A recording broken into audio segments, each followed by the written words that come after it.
Të frymëzuar nga fitoria e kandidatit të opozitës në Hungari, ka lindur shpresa edhe në Shqipëri, e kemi thënë shpeshherë, dhe her pas here cilësojnë këta të rinj të politikës shqiptare, do jetë në fakt ky magjar i ri shqiptar i cili do përmbysë Edi Ramën.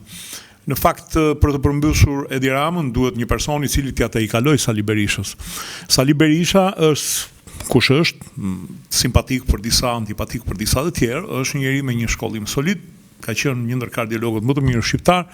Bile mbaj mend dikur Shkenca dhe Jeta botonte një artikull, një gazet revist divulgative shqiptare, botonte një artikull ku Sali Berisha ishte një ndër 10 kardiologët më të mirë europian në një komision të organizatës europiane të shëndetësisë.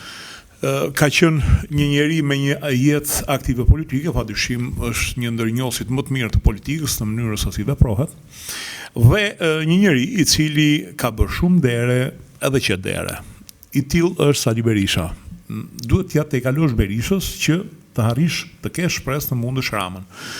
Të gjithë këta konkurrent janë si ato macet e vogla të cilat pëlqejnë të hanë minj, mirë po minjt janë më të mëdhenj se sa macet, kështu që nuk i hanë dot.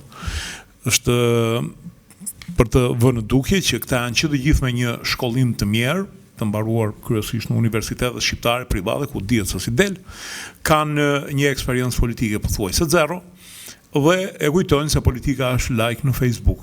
Kjo nuk ekziston, duhet të jesh ndikush tjetër. Prandaj mos kenë shpresë se nuk janë magjarë të ri, janë vetëm ca kriqa të vegjël të cilët akoma nuk e kanë provuar t'i vrasë Samari, siç thonë në Labri. Duhet të dalë ndonjë tjetër, do presim, do shohim. Si gjithmonë në fund ju rikujtoj të bëni pjesë e kanaleve tona në YouTube, Dritare TV dhe të kanalit Rudina Xhunga. Faleminderit.